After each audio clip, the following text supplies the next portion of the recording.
السلام عليكم ورحمة الله وبركاته. مرحبا بكم في وصفات سلمان. بسم الله والصلاة والسلام على أشرف خلق الله سيدنا محمد وعلى آله وأصحابه أجمعين.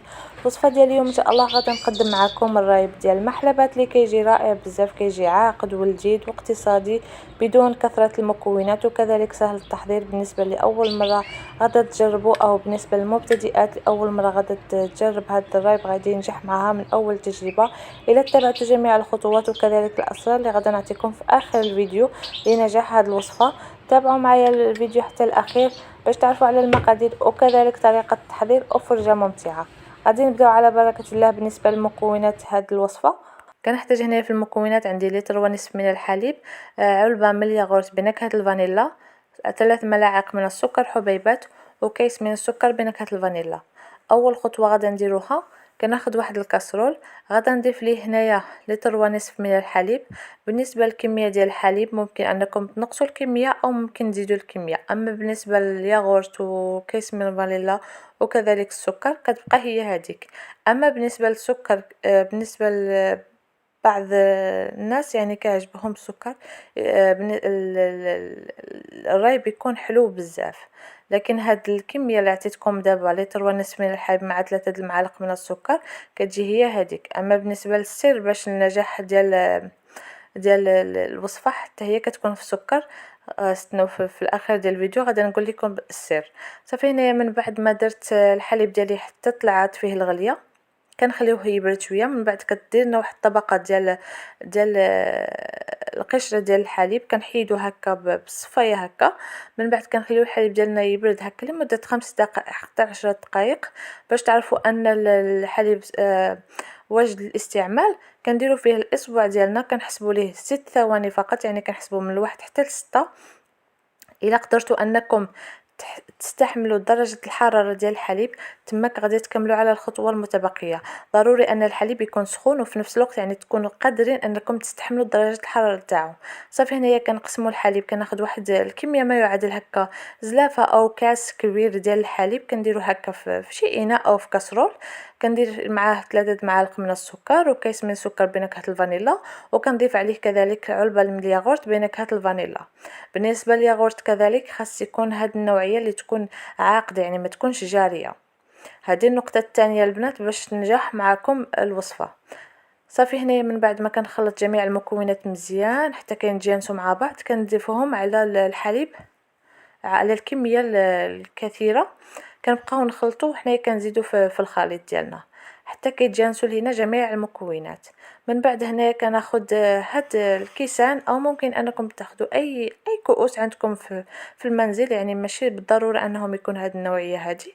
صافي كناخذ هكا، ممكن ضروري انكم تصفيوه هكا باش يجيكم الوجه نتاع الرايب نتاعكم يعني املس، يعني ما فيهش دوك الفقاعات او الرغوه نتاع الحليب. صافي هنا غادي نكب هاد الكميه ديال الخليط ديالي كامل في هاد الكؤوس. صافي من بعد كنغطيوهم هكا بالسلوفان او فيلم اليمونتير باش هكا يعني يبقاو شادين السخونيه.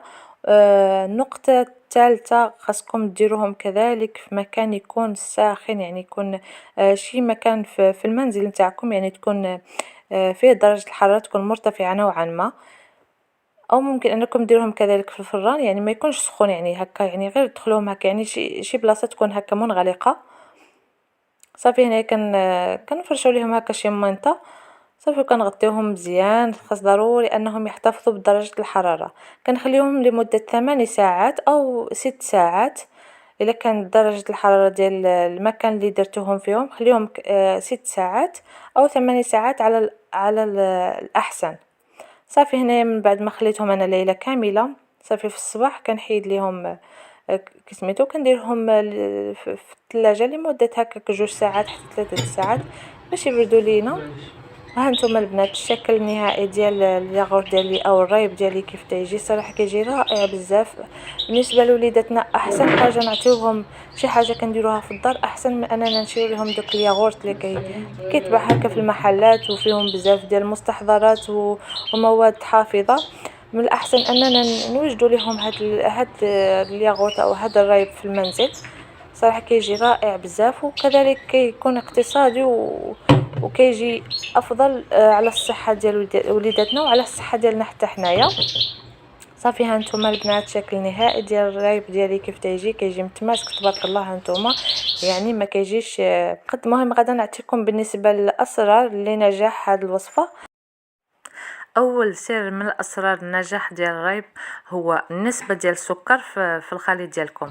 بحال انا هنايا درت لتر ونصف من الحليب، درت معاه يعني كل نصف لتر من الحليب درت معاه ملعقه كبيره من السكر.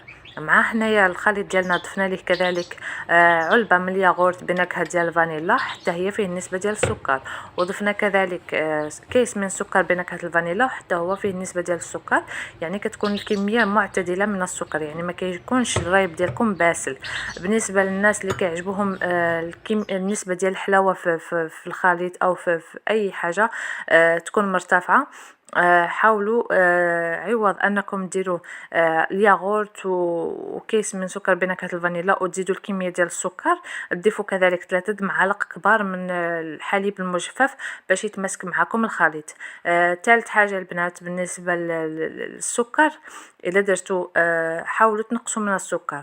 مش حال ما كتزيدوا نتوما في النسبه ديال السكر مش حال ما يعني كيكون نسبة ديال النجاح ديال الرايب ديالكم يعني كتكون ضعيفه، يعني ما كينجحش معكم 100% الرايب، حيت السكر ملي كتضيفوه بكميه اكثر كيطلق واحد الكميه ديال الماء، يعني ما كيكونش الرايب ديالكم ما كيكونش خاطر متماسك بحال هكا، يعني ما كيكونش قابض في راسو، يعني كيكون بحال جاري. يعني واخا كتكون الرايب ديالكم يعني هكا يعني مخلط ويعني متماسك نوعا ما، لكن يعني ما كيتكونش متماسك في هاد الكميه هذه بحال كيف ما وريتكم هنايا.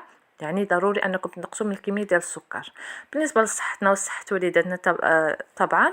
المهم كنتمنى ان شاء الله ان هذا الفيديو ينال الاعجاب ديالكم، وبطبيعه الحال الى عجبكم ما تبخلوش عليا بلي لايك ديالكم وبتعاليقكم زوينه. ولاول مره كيزور القناه ديالي ما تنساوش تضغطوا على زر الاشتراك وكذلك تفعلوا الجرس باش يبقى يوصلكم جميع الوصفات اللي كيكونوا اقتصاديين وفي متناول الجميع. وغادي نتلاقاو ان شاء الله في وصفه قادمه بحول الله. وشكرا لكم بزاف على المتابعه، والسلام عليكم ورحمة الله.